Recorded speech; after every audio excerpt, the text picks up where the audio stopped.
Excuse me. Excuse me, sir. You need help? Mister, you alive? Fuck. God damn it. Good heavens. Excuse me?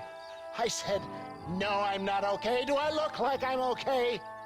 You look pretty good for a corpse. Praise be. Move up, mister. Time to get you to a doctor or an undertaker. Whichever you need once we get to town. St. Peter, open up them pearly gates. I'm coming home. Come on, mister. Come on.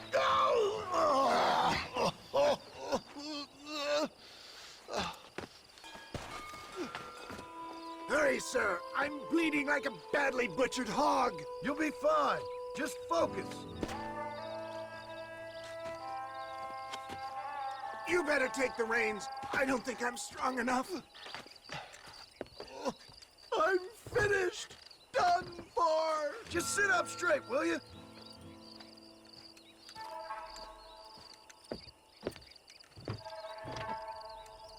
The closest doctor is in Armadillo.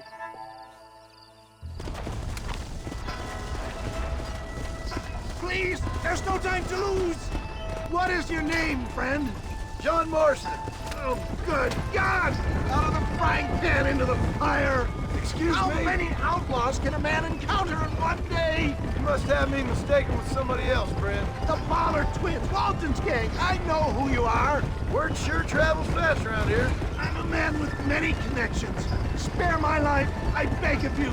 I'll reward you well. I'm trying to save your life, you old fool. But keep annoying me and maybe I'll change my mind. Good Lord! It's those scoundrels once again!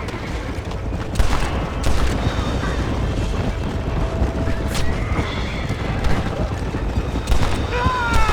How many bullets can one man take?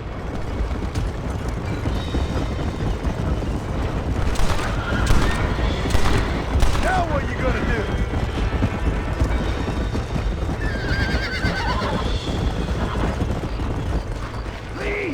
Must keep moving! We must hurry!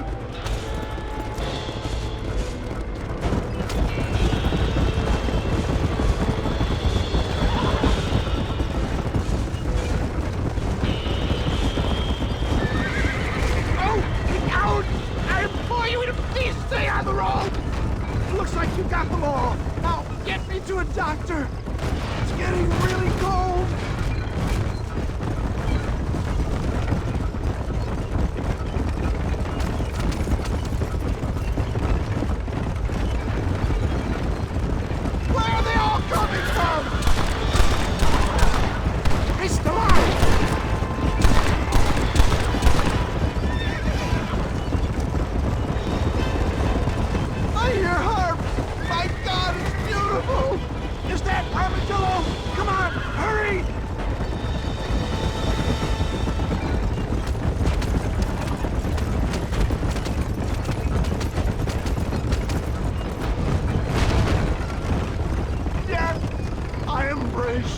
For Christ's sakes, man, you're gonna be fine.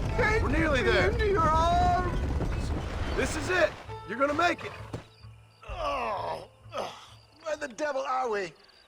Armadillo. We made it safe, you'll be happy to know. Thank you, sir. Thank you. You're a gentleman and a true man of honor. Coming from you, I doubt that means much, but I appreciate the civility. I owe you, sir. And I always pay my debts. Jesus. But if I die, I'm sorry for it. If not, I'll be your man for... Let's get you fixed up first. Then we'll decide what you're my man for.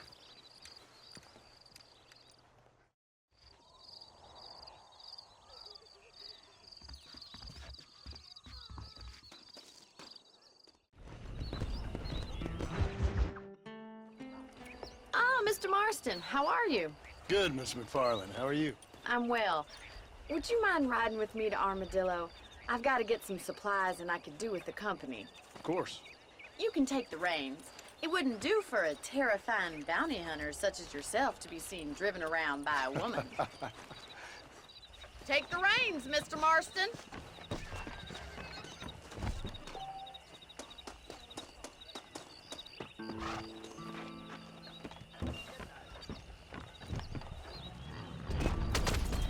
You're looking much better, considering you were almost buzzard food a couple days ago.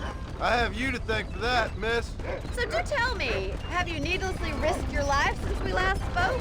I don't know if this wagon can handle driving cross-country like this. No, miss, I have not. Well, that's a relief. Perhaps there's hope for you yet. I wouldn't bet on it.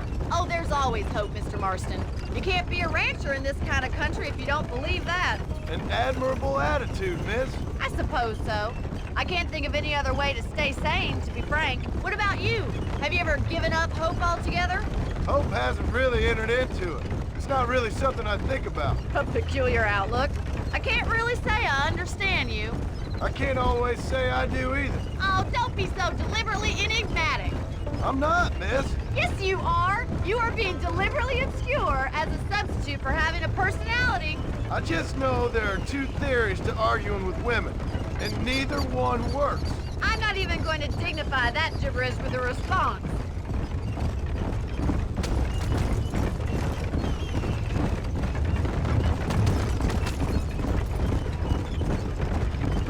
I think it's kind of funny I found you dying on the side of the road and now you're driving me into town. You have a strange sense of humor. Well, you must admit, it's an unusual start to a friendship. I didn't realize we were friends, Miss McFarland. Oh, please. Now who's being funny? Listen, I know that business with Williamson is your business, but I don't know. You've been good to us, and I don't think you're a bad man. A little stupid, perhaps, but not rotten. I just worry about you gallivanting around these parts like you're some kind of deranged bounty hunter. Like Paul always says, don't go waking snakes. I appreciate your concern for us lesser mortals, Miss McFarland. I really do. And if there was any other way out, I'd take it. I can assure you of that.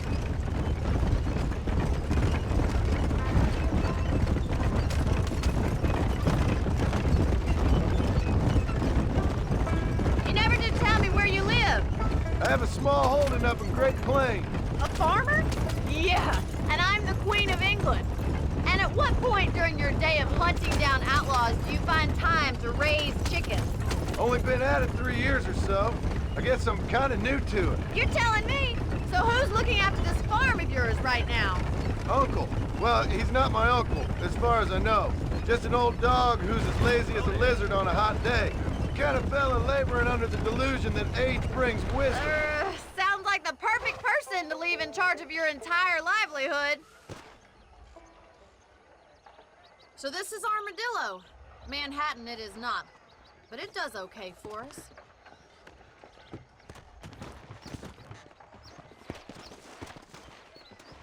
Most important thing for you right now is getting yourself into Dr. Johnson's office to purchase some medicine.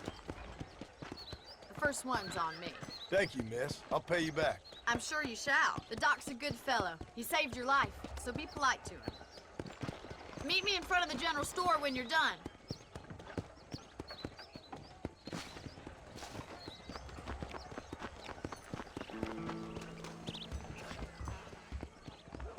Just finished helping a patient. How can I help you? Dark cattle rustlers been sniffing out again.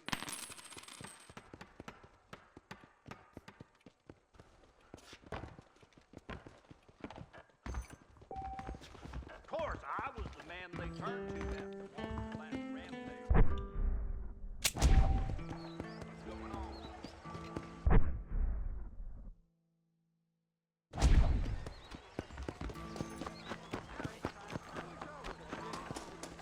Well, thanks for driving me. It was nice to be able to enjoy the view for once, and a little company never hurts now and again. You're more than welcome, miss. Least I can do. Thank you for the medicine. Why don't you have a look around Armadillo? You can always take a stagecoach back to the ranch later. I might just do that. Travel safely, miss. Try not to get yourself shot. I won't be around to save you this time.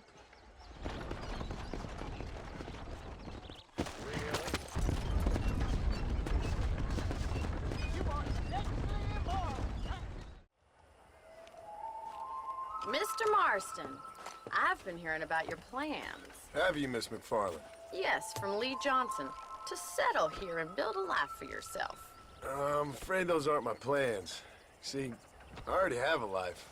Well, I had one, and I'm trying to reclaim it. Or maybe what you could say is that I had two, and I'm trying to end one of them so the other can survive. You do so love to talk in riddles, Mr. Marston. Do you do that, I wonder, as a substitute for having anything interesting to say? Probably, Miss McFarland. Oh, call me Bonnie, you fool. Call me Bonnie. Miss McFarland, I'm married. I have a son. I had a daughter, but she died. Years before that, I rode in a gang. We robbed banks, trains, held people ransom. We killed people we didn't like. Bill Williamson was in that gang. Now, if I don't capture my former brother in arms, great harm will befall my family. Now, I don't suppose any of this is very interesting to you, but I hope it explains why I wasn't so eager to talk about it. No, I do understand. I had no idea. You poor man. Even in this new country, memories don't really fade. My father was an illiterate Scot born on the boat into New York. He never saw his homeland, but to hear him talk about it, you'd imagine he only ever ate haggis and wore a kilt. And he hated the English for what they had done to his great-grandparents that he'd never met. People don't forget. Nothing gets forgiven. That's true, especially when it comes to money.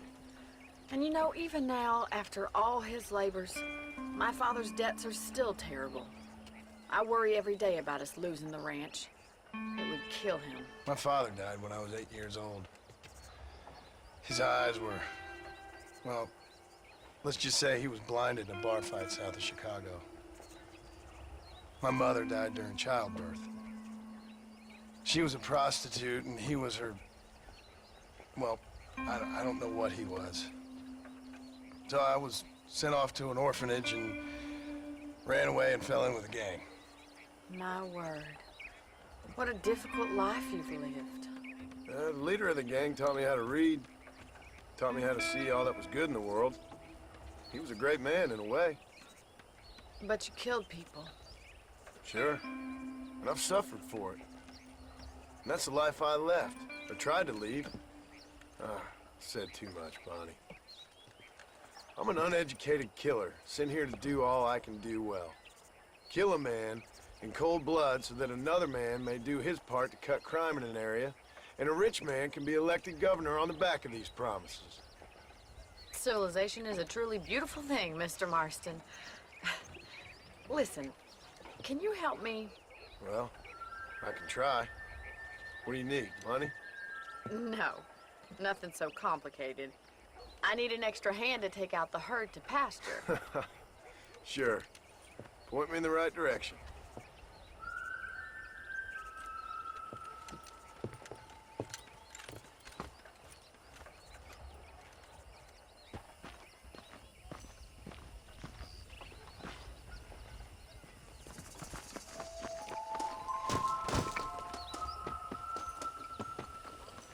All right, let's head over to the cow pen. It's about time a budding farmer such as yourself learned how to herd cattle.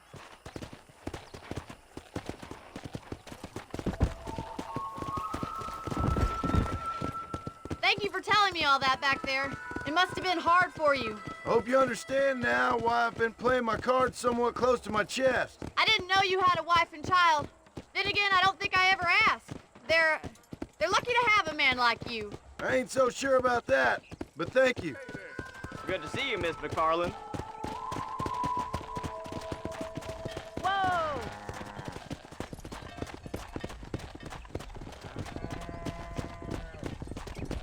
Hey there. He's got it. Stay behind him, Mr. Marston. Nice job, Mr. Marston. Let's go. That's it. Come on, you dumb Muy bien, señor. Ain't that hard, is it?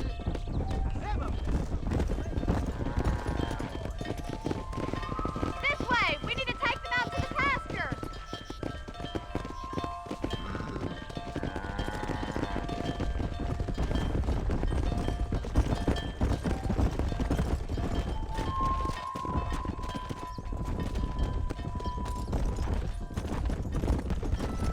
Yeah.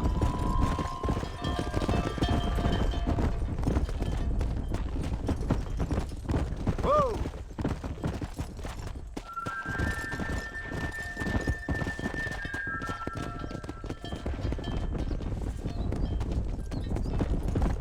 Let's go!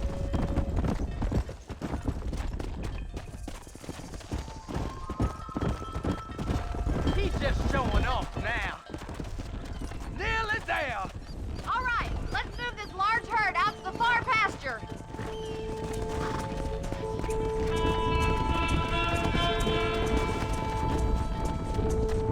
Come on!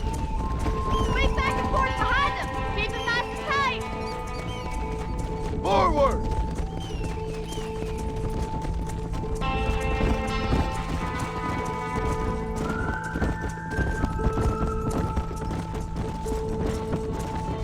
Come on!